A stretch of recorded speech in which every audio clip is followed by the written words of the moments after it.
حمید. از همون خاطر غیر از اسلام دیگه دین قابل قبول نیست. و ما یبتغی غیر الاسلام دینا فلا یقبل منه. اسلام چرا دین جامع است؟ آلی و این تولوا، اگر اعراض میکنه از اسلام، غمگین نشه، پیغمبر علیه السلام با وصفی که دلایل مکمل مشاهده میکنن، میبینن، بازام اسلام نمیاره، فانما علیک، تو غمگین نشو، یقینا بالای تو البلاغ، رساندن است احکام الله را به مردم بیان کو. آلی تطبیق عملیش او میکنه یا نمیکنه، عقیده سرش داره یا نداره، او کاری الله تبارک و تعالی است که چی جزا برش بده. والله بصیر بالعباد، الله خب بیناست بالای بندگان خود. پس در موردی از وا سوال نکنی که چه رقم است. الله خب میبینه که کی قبول میکنه حق و کی نمیکنه. ان الذين يكفرون بآيات الله، یقینا کسانی که انکار میکنه با آیات الله، احکام الله، یا بآیات الله، به توحید الله تبارک و تعالی، دلایل توحید الله، یا مراد از آیات الله معجزات الله است. کسایی که انکار میکنه با آیات الله. و یقتلون النبیین، باز قتل میکنن انبیا علیهم السلام بغیر حق، بنا حق. قتل انبیا به حقم داره نداره، یعنی به نزد زعم خودشان هم ناحق است، در کتاب خودشان هم حق بودن ازی نآمده. و یقتلون الذین یأمرون بالقسط، جنگ میکنم رای کسانی که امر میکنه بالقسط، به انصاف، من الناس، از مردم. قتل میکنه و یقتلون، قتل میکنه و کسانی را که امر میکنه به انصاف از مردم. مزامت یهود الله بیان میکنه از اهل کتابه که ای مردم ها، کسایی که یا انکار میکنه از نظام الله، توحید الله را نمیپذیره، بلکه نه تنها که اکتفا نپذیرفتن بکنه، کسایی که دعوت به سوی توحید میده، یارا چیست که اول لنبرش انبیا علیهم السلام است، یارا قتل میکنه. دوم لنبر و یقتلون الذین یأمرون، امو مردمایی که دعوت به سوی توحید میده، شاگردای پیغمبر هستن، وارم قتل میکنه. یامرون بالقسط، که امر به انصاف میکنه. فبشرهم، تو خوشخبری برش بده. این خبری خوش نیسته، لیکن به طریق چی آمده؟ استهزا، که شما اینطور حق نمیپذیری دیگه. حالی خوش خبر نیست، این سخت خبر است. فبشرهم بعذاب الیم، ای بشارت بدی یارا به عذاب دردناک. اینجا الله تبارک و تعالی سه عذاب در مقابل سه چی میده؟ سه عمل میده. یکیش عذاب علیم. دوم اولئک الذین، مردمای است حبطت اعمالهم، که برباد شده عملایشان فی دنیا، در دنیا، به سبب یزی که چیسته؟ یا مؤمن واقعی نیست. والآخرت، در آخرت، و ما لهم من ناصرین، نیست برای از یک کسی امداد کننده. این سه جزا را الله ذکر کرد در مقابل سه عمل. یک عملشان کفر با آیات الله بود. دوم قتل انبیا. سوم قتل کسایی که شاگردای انبیا علیهم السلام بود، مردمای خیرخواه را قتل کرده بود. از او خاطر الله سه جزا را برشان ذکر کرد. الم تر الی الذین اوتوا نصیبا من الکتاب، تو نمیبینی پیغمبر علیه السلام در پیش الله تبارک و تعالی بیان علمای بزرگشان که عناد داشتن، اختلاف شروع کردن، او را الله بر ما ذکر کرد. در اینجا حال نیمه علما را ذکر میکنه. الم تر، تو نمیبینی، یعنی علم برات حاصل نشده پیغمبر علیه السلام، از الی الذین، از او کسانانی که اوتو نصیبا داده شده بود یک حصه، من الکتاب، از کتاب، یعنی پورا معلومات کافی ده، تورات نداره، یک چیز ناچیزی خوانده. دا اصطلاح ما و شما نیمچه ملاست. یدعون الی کتاب الله، دعوت داده میشه به سوی کتاب الله که تورات است، یک ترجمه. یا دعوت داده میشه در این عصر و زمان که قرآن کریم است که بشینه بشنوه کتاب الله تبارک و تعالی را.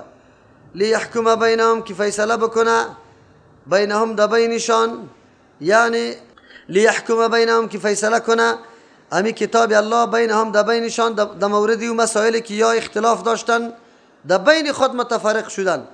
ثم یتولا فریق منهم، بعد از او رو میگردانه یک جماعت از یا و هم ماردون، یا خوی خاصیتش همی اعراض کردن است، حق نمیپذیره.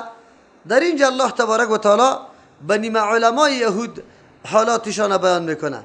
یا مردمانی هستند که وقتی دعوت برشان داده میشه که بیای به طرف کتاب الله، یعنی تورات به طریق مکمل بخونه، همه مسائل و احکامش به مردم واضح بکنه، این مردم چی میکنه؟ رو میگردانه. چرا؟ به خاطر رو میگردانه که اگر این کتاب بخوانه باز دلیل بالای کی میشه؟ خودشان میشه. از او خاطر عادتشان رو گردانی است. در اینجا مقصد کتاب الله بیان شد که الله کتاب خدا برای چی روان کرده؟ لیحکم بینهم، که در بین امو مردم چی بکنه؟ فیصله. پندارها و گپای خود ساختی خدا که هر دو جماعت برای خود ساخته او معلوم شود که با کتاب الله سازگار است یا نیست. یک، برشان گفته میشه که شما دعوا داری حتی با کتابای خود، آیا با کتاب خودم چی هسته؟ یقین داری یا نه؟ در کتابای شما هم امی اوصاف پیغمبر علیه السلام از نبوتش مکمل ذکر شده، حقانیت دین اسلام معرفی شده، چرا شما نمیپذیری؟ پس این موضوعات اختلافی شما گذاشته به خاطر منفعت. الم تر الی الذین، یا علم برات حاصل نیست از او کسانانی که نمیبینی اصلا علم برات حاصل نیست؟ چرا که در زمان پیغمبر خو او حالت نبود. او تو نصیبا که داده شده برشان یک حصه من الکتاب از کتابشان، یعنی تورات نیمه خوانده، کلی مسائل تورات نمیدانه. یدعون که از یا مطالبه میشه، یعنی دعوت داده میشه الی کتاب الله، به کتاب الله که تورات است. در اونجا مسائل وجود داره، صفاتای پیغمبر علیه السلام، حقانیت قرآن، حقانیت اسلام، که بخوانیم و کتاب خدا که حق است یا نیست. لیحکم بینهم، که همو کتابشان فیصله در بینشان بکنه، که یا میگه نه، یکیش میگه یهودیت حق است، دیگهش میگه نصرانیت حق است، که معلوم شود کی حق است. یکی یا دعوت داده میشه به سوی کتاب الله که قرآن کریم است. لیحکم بینهم، که قرآن فیصله کنه در بین از یا و خو یکی دیگه خود رد کرده، میگه یهود میگه نصارا خوب نیست، نصارا میگه یهود خوب نیست. لیحکم، که فیصله کنه کتاب بینهم در بینشان، معلوم شود که کدام طایفه حق است کدام باطل است. هر دو طایفه باطل است. چرا؟ حق نظام کی بود؟ اسلام. و کسایی که گرویده به نظام اسلام است، همین طایفه حق است که امت پیغمبر علیه السلام است. دیگه امت ها گرویده نظام اسلام نیست، از خاطر حق نیست. ثم یتولا فریق منهم، باز رو میگردانه یک جماعت از یا و هم معرضون، اخوی خاصیتشان اعراض است. چرا؟ حاضر به کتاب الله نمیشه، با خاطری که ملامت میشن، در پیش مردم ملامت میشه. مردم برش میگه وقتی در کتاب صفاتای پیغمبر موجود بود، حقانیت دین اسلام و قرآن موجود بود، چرا ما را شما نگفتی؟ چرا ما را شما نگفتی؟ به خاطر از اینکه رسواییشان امو نعوذ بالله خیانتشان افشان نشوه، از او خاطر یا به قرآن نمی آید. این آیت امروز هم تطبیق میشه. امروز وقتی که دعوت داده میشه به این ملا صاحبا که بیای همین موضوعات شما از جان خود بیان نکنیم، نه دعوای حقانیت تو بکن، نه من میکنم، نه احمد و نه محمود، نه زید و نه بکر، نه عمر، نه خالد، هیچ کس دعوا نکنه. بیای به کتاب الله تبارک و تعالی که فیصله بکنه در بین ما و شما که کدام طایفه و گروه حق است. این همین جاست که گاهی هم در قرآن ششتن نمیتونه، رو میگردانه، شانه را خالی میکنه، نمیه پیشید. چرا؟ میفهمه که اگر قرآن اینجا پیش کنیم، حالی همون خیانت هایی که در مورد این کتاب الله ما کردیم کلش در مردم عوام چی میشه؟ برملا میشه.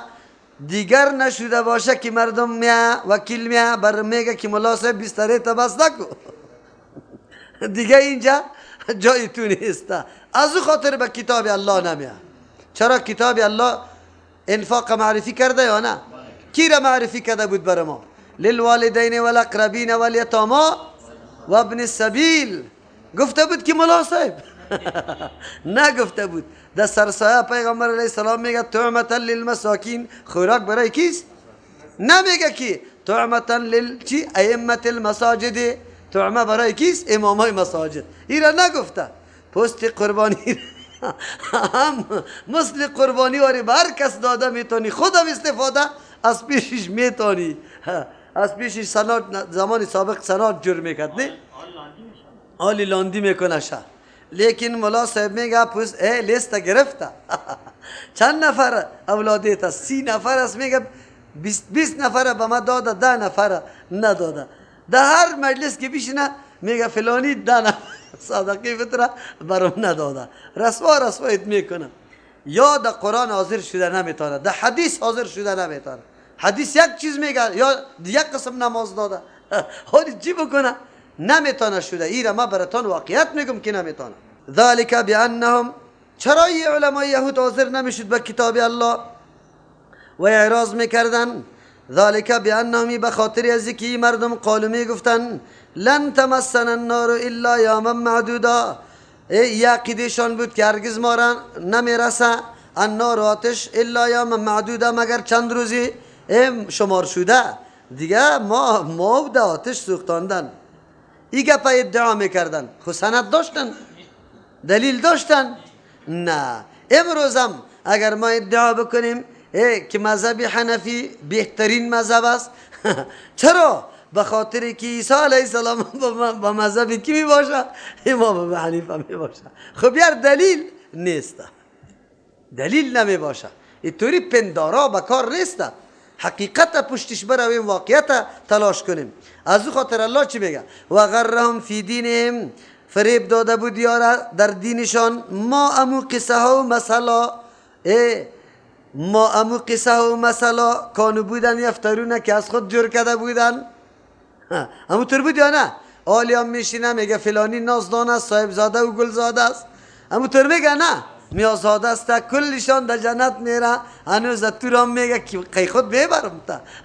کجا دلیل داری؟ برده میتانی؟ میگی من تکداری جنت مستم، کجاستی؟ نیسته، دلیل نیسته. یک و غرهم فی دینهم، فریب داده بود دیاره در دینشان ما چیسته مسائلی که کانو بودن یفترونه جرم میکردن از سخنهای ساختگی خود می ساختن. عالم میخیزه در سر منبر میگه چی میگه؟ در قیامت که قایم میشه، آخر میشه، مهدی که پیدا میشه، او هم در مذهب امام ابو حنیفه است. صحیح است؟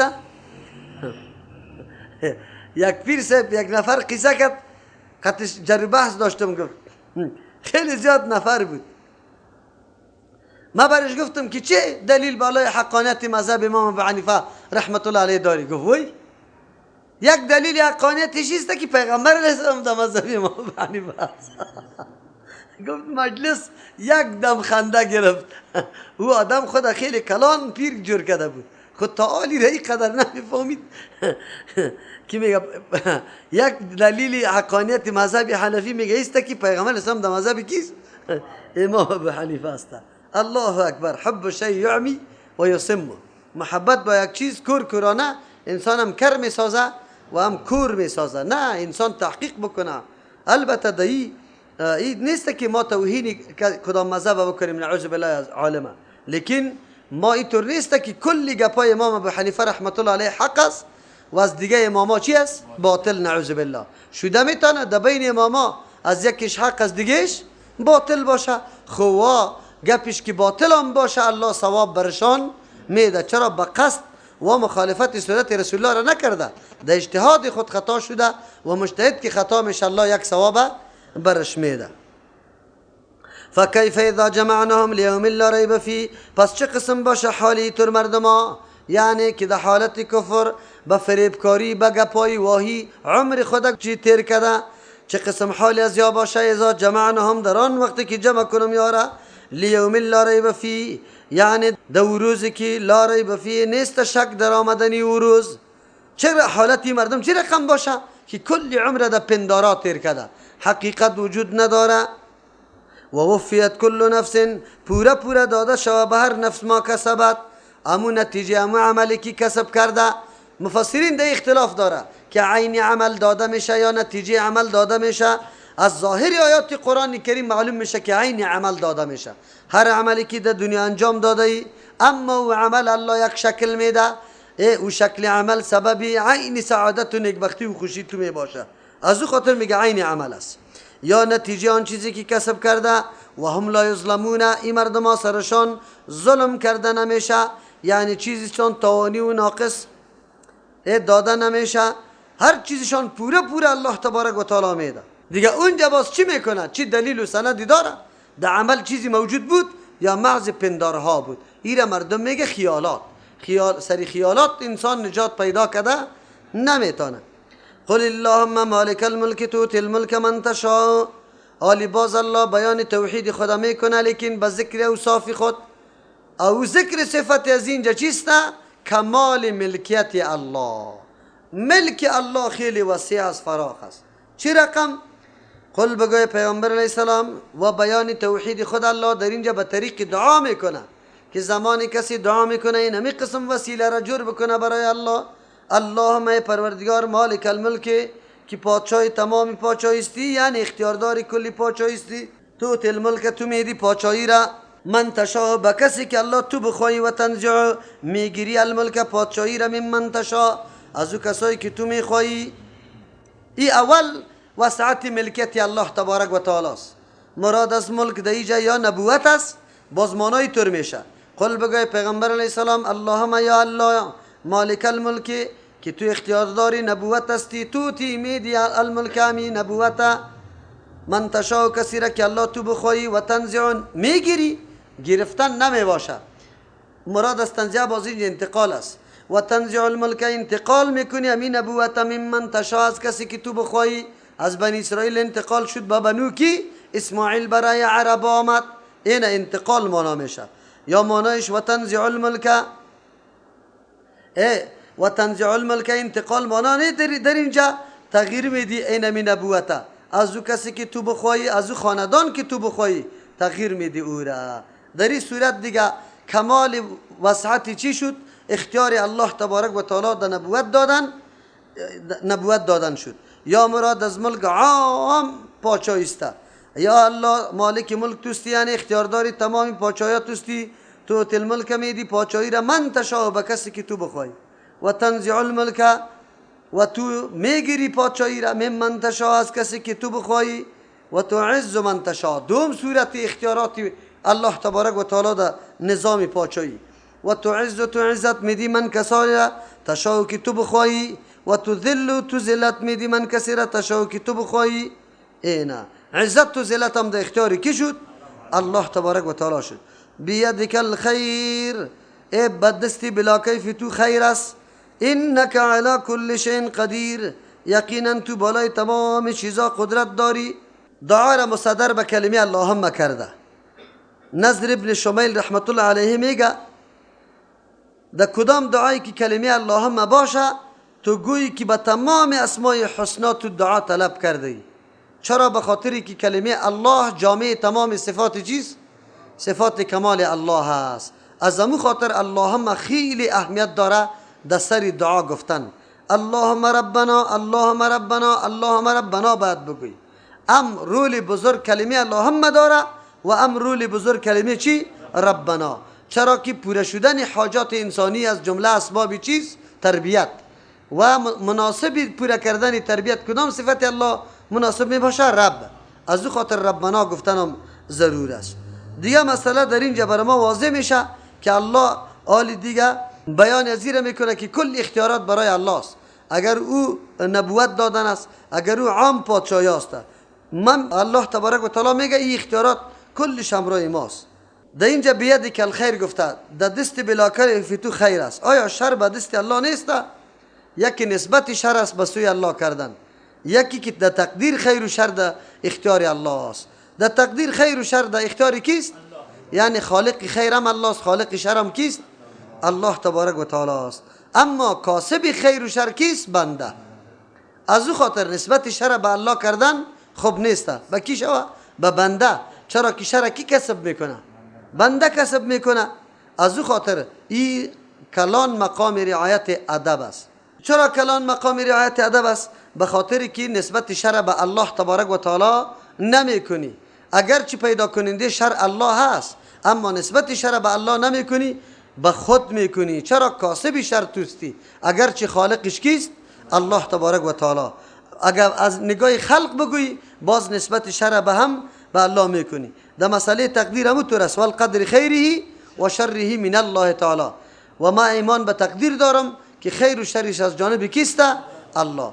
بله فیصله ازلی الله هم در خیر شده هم در شر. کدام حالات ناگواری که در زندگی انسان میآید اینی شر است. الله تبارک و تعالی وقت نوشته کرده خود تو در انجام همی شر مجبور نیستی، در انجام خیر مجبور نیستی، بلکه تو مختار هستی به کسب خود یا خیر کمایی کرده ای و یا هم چی؟ شر کمایی کرده ای. از او خاطر اینجا الله تبارک و تعالی بیادی که الخیر میگه. ایرا یعنی در اختیار الله شرام است، لیکن ادب مقام تقاضای چی را میکرد؟ ادب میکرد. به بندگان خود الله تعلیم داد که نسبت شر به الله نکنه. انك على كل شيء قدیر، یقینا الله تبارک و تعالی تو بالای تمام چیزا قدرت داری. یعنی چیست؟ تمام اختیارات، پادشاهی و قدرت دادن و زینت دادن مکمل چی شد؟ این کلش تعلق به تو داره، اختیار ده اختیار توست. تولج اللیل فی النهار، عالی وسعت ملک یا پادشاهی الله به طریق زمان است. در این اوقات هم حاکمیت برای کی است؟ الله. تولج اللیل فی النهار، داخل میکنی شب در روز، یعنی روز ساعتاش کلان میشه، شب چی میشه؟ کوتاه. و تولج النهار فی اللیل، یا داخل میکنی روز در شب، یعنی شب دراز میشه ساعتاش و ساعتای روز کم میشه. یک ترجمه است. دوم، تولج اللیل فی النهار، داخل میکنی شب در روز، یعنی شب گم میشه، روشنی روز نمایان میشه. تولج النهار، داخل میکنی فی اللیل، در شب، یعنی روشنی روز مکمل از بین میره، شب تاریک چی میشه؟ ظهور میکنه. و تخرج الحی من المیت، تو بیرون میکنی زنده از مرده. و تخرج المیت من الحی، و تو مرده از زنده بیرون میکنی. در اینجا الله تبارک و تعالی، در اینجا الله تبارک و تعالی تصرف خدا یا ملکت خدا حالات انسان ها بیان میکنه که انسان ها تمام حالاتش در زیر اراده کیست؟ الله تبارک و تعالی است.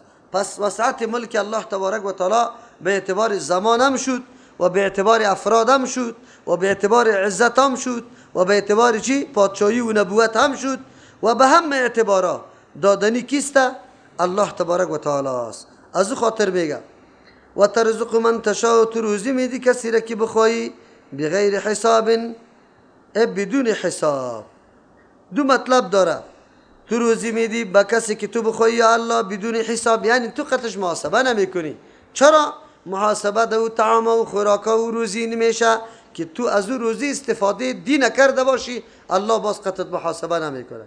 یا بغیر حساب، آنقدر برش میدی که حساب کده نمیشه. هر دو معنا درست است. در اینجا در تخرج الحی من المیت، زنده از مرده، مرده از زنده. چوچه از چی میکشه؟ از تخم. و تخم از کجا میکشه؟ چوچه. یک احتمالی. دوم، تخرج الحی من المیت، بوٹی که زنده است که نمو میکنه و را میکشی از دانه که چیسته؟ مرده است. و تخرج المیت، باز دانه را میکشی من الحی، از بوٹی که زنده است. تخرج الحی، تو میکشی مؤمنه موحد من المیت، از کافر که مرده، حیثیت مرده را داره. و تخرج المیت من الحی، و دیگه تو میکشی چی را؟ کافر از مسلمان. تخرج الحی، تو میکشی عالم من المیت، از جاهل. پدر جاهل میباشه، بچه چی میباشه؟ عالم. و تخرج المیت من الحی، تو میکشی مرده از چی؟ زنده. یعنی چیسته؟ اولادی را پیدا میکنه که پدرش عالم میباشه، خودی بچش جاهل. و ترزق من تشاء، تو روزی میدی به کسی که تو بخواهی، بغیر حساب، بدون حساب. لا يتخذ المؤمنون الكافرين أولياء. سبحان ربك رب العزة عما يصفون وسلام على المرسلين والحمد لله رب العالمين. درسی که درس دین است، شیرین و دلنشین